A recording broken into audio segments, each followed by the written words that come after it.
తిరుమల తిరుపతి దేవస్థానం అంటే కేవలం తెలుగు రాష్ట్రాలకే పరిమితం కాదని, యావత్ ప్రపంచంలో వెంకటేశ్వర స్వామి భక్తులు ఉన్నారని దుబ్బాక ఎమ్మెల్యే కొత్త ప్రభాకర్ రెడ్డి అన్నారు.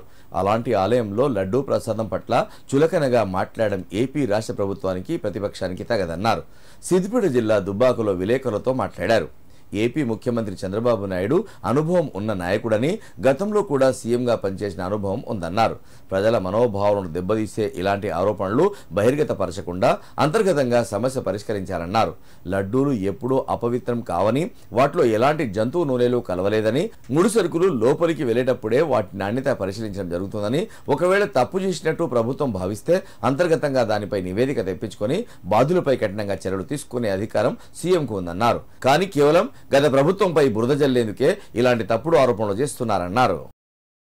తిరుపతి దేవస్థానం అంటే ఒక ఆంధ్రాలో తెలంగాణలో కాదు, యావత్తు ప్రపంచంలో ఉన్న భక్తులందరూ కూడా మనోభావాలు దెబ్బతింటున్నాయి. ఈరోజు మరి నిజంగా అంతా జరిగి ఉంటే చట్టరీత్యా చర్య తీసుకోవాలి, లీగల్గా పోవాలి, కోర్టు పోవాలి, అఫీషియల్గా ఏది ఉంటే తీసుకోవాలి తప్ప బహిర్గతంగా మరి లడ్డూలల్లో ఇది కలిపిండ్రు, అది కలిపిండ్రు, కొవ్వు కలిపిండ్రని మరి ప్రజల మనోభావాలను దెబ్బతీయడం కరెక్ట్ కాదు. ఎవరైనా తప్పు చేసి ఉంటే దాన్ని సరిదిద్దాల్సిన బాధ్యత ఒక ప్రభుత్వం మీద ఉంటుంది.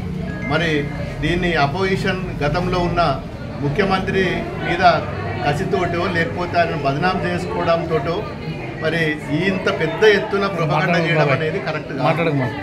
చట్టరీత్యా చర్య తీసుకోవాలి, తప్పులేదు. కానీ మరి ఈరోజు ఎంతమంది భక్తులు ఈరోజు ప్రపంచ దేశాలలో ఉన్న భక్తులందరూ కూడా మరి నిజంగా వాళ్ళు చాలా బాధపడుతున్నారు.